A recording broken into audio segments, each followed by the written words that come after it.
Magandang araw Pilipinas, narito po ang latest Weather Today forecast.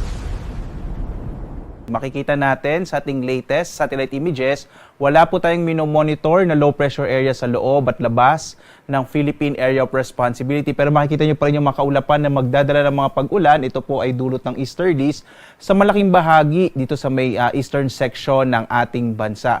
Inaasahan din natin na yung shear line ay muling makakaapekto within the day, particular na sa Cagayan at Isabela, na maaaring magdala ng hanggang malalakas sa mga pag-ulan. Muli po, mag-ingat pa rin sa mga posibilidad ng mga landslides and flash floods, lalong-lalo na dito sa may area po ng eastern section ng Northern Luzon, yung Cagayan, Isabela, dulot nga po yan ng posibleng epekto ng shear line. Magiging maulan pa rin sa malaking bahagi ng Kabisayaan at sa may silangang bahagi ng Mindanao, na dulot din po yan ng easterlies. Muli po, mag-ingat po sa mga posibilidad ng mga landslides and flash floods sa mga nabanggit po na lugar. Mapapansin naman natin sa iba pang bahagi ng ating bansa, dito sa may Luzon at sa iba pang bahagi ng Mindanao, makararanas naman ng mga isolated o mga pulupulong pag-ulan, pagkilat, pagkulog bandang tanghali hanggang sa hapon. Kaya mainam magdala pa rin po tayo ng pananggalang sa ulan sa araw na ito.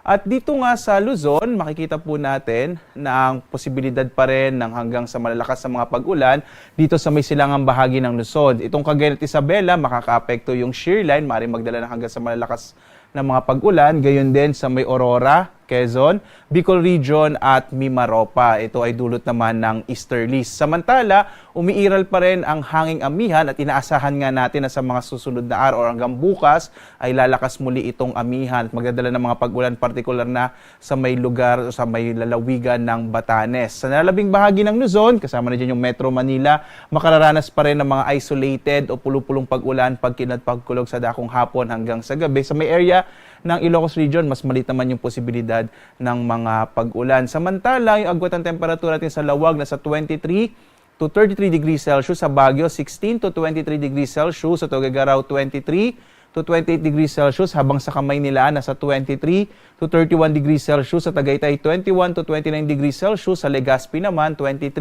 to 29 degrees Celsius.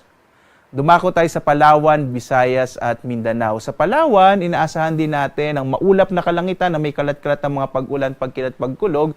Dulot po iyan ng easterlies. Agwat ang temperatura sa Calayan Islands, 24 to 31 degrees Celsius.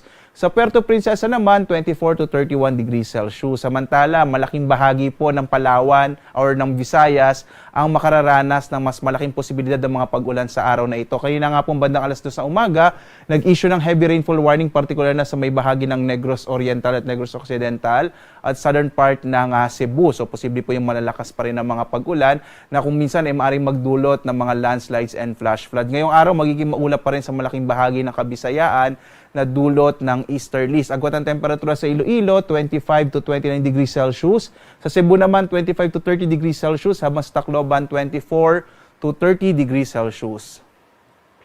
Ang silangang bahagi naman po ng Mindanao ay makararanas din ng mga pag-ulan sa araw na ito. Yung area ng Dinagat Islands, Surigao del Norte, Surigao del Sur at Davao Oriental ay makararanas ng mga kalat-kalat na mga pag-ulan. Sa nalalabing bahagi ng Mindanao naman, mga isolated o pulupulong pag-ulan, pagkilat, pagkulog ang mararanasan. Agwat ang temperatura, Zamboanga City, dito ay 23 to 31 degrees Celsius. Sa Cagayan de Oro naman, 24 to 31 degrees Celsius, habang sa Davao, nasa 25 to 32 degrees Celsius.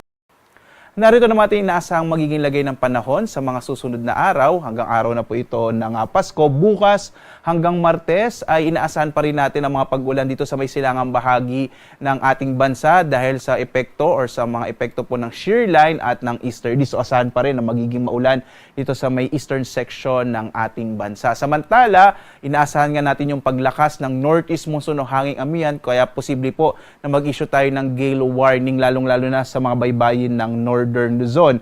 Inaasahan din natin ang mga hanggang mahinang sa katamtamang pag-ulan na dulot ng hanging amihan, lalong-lalo na dito sa may extreme Northern Luzon, yung area ng Batanes at Babuyan Islands. Pagdating ng araw ng Miyerkules, bisperas ng Pasko, hanggang araw na po ng Pasko, inaasahan natin na hihina din yung epekto ng northeast monsoon o amihan at maging yung epekto ng shear line at easterly. So, posible po mabawasan yung mga pag-ulang nararanasan sa ating bansa pagdating ng araw po ng Miyerkules hanggang Huwebes. Pero posible pa rin yung mga pulupulong pag-ulan, pagkilat, pagkulog. Sa ngayon po, no, base sa pinakauling datos natin, maliit pa yung posibilidad na magkaroon tayo ng bagyo within 3 or in the next 3 to 5 days. So, posible hanggang araw ng Pasko, maliit na yung tsansa or posibilidad na magkaroon tayo ng bagyo sa loob ng Philippine Area of Responsibility. Pero mag-update pa rin po tayo kapag may mamataan tayo na anumang low pressure area sa loob at labas ng Philippine Area of Responsibility.